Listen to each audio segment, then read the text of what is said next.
Wa min wujuhit ta'awuni 'alal birri wat taqwa, dan termasuk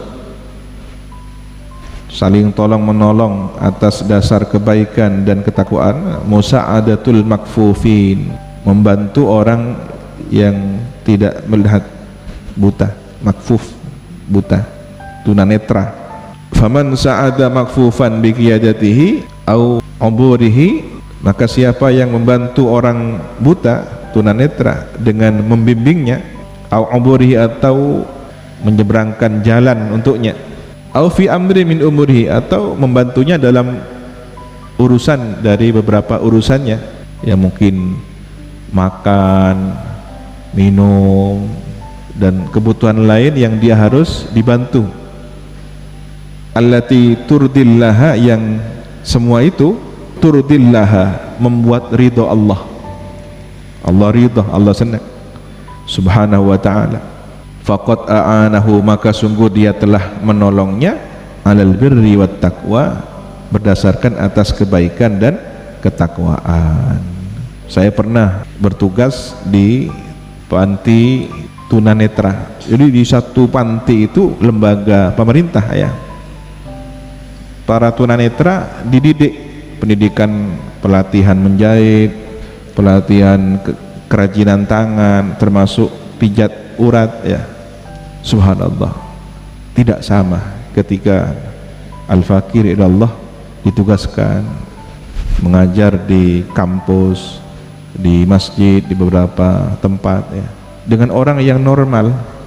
Kita menyampaikan ya biasa, tapi begitu menyampaikan di hadapan orang yang buta, mereka tidak hanya mendengarkan dengan seksama, tapi ada sesuatu yang sepertinya mata batin mereka ini melihat, sehingga saya khawatir, ya Allah, gimana saya ini kalau ngajar mereka, saya tidak ikhlas, saya ngajar mereka, hati saya bergeser niat tujuannya, merasa dipantau oleh mereka yang justru tidak melihat. Boleh jadi kita ini di hadapan orang yang bisa melihat normal, kita dalam hati ria, pamer, dan kita tidak merasa terganggu, ya orang nggak tahu hatinya saya. Tapi begitu di depan orang-orang buta, hati kita yang merasa dilihat oleh mereka. Berapa banyak orang yang buta fisiknya, tapi penglihatan mata batinnya jauh lebih hebat, lebih kuat, termasuk Al-Imam Al-Habib Abdullah bin Anawi Al-Haddad. Sejak kecil sudah makfuf, tidak ketika lahir ya, sudah usia 6 tahun atau berapa ya, beliau tidak bisa melihat, tetapi ternyata oleh Allah diganti dengan basirah ya, kehilangan basir, al-basar, penglihatan mata, tapi diganti dengan penglihatan mata batin, mata hati yang kuat. Boleh jadi musibah kecil sebenarnya adalah pengganti untuk kemudian datangnya nikmat yang lebih besar dan terhindar dari musibah-musibah yang jauh lebih besar. Andaikan orang sehat melihat, khawatir penglihatan matanya ini digunakan untuk maksiat, tapi ketika dia tidak bisa melihat, maka setidaknya dia sudah selamat dari zina mata. Tapi apakah orang yang sudah tidak bisa melihat itu bisa selamat dari dosa besar? Belum tentu. Setan pandai. Ada itu kejadian, justru sama-sama buta, yang laki-laki buta, yang perempuan buta, tapi tangannya tidak buta, kemana-mana tangannya itu, sehingga terjadi perzinahan. Na'udzubillah min dzalik ya.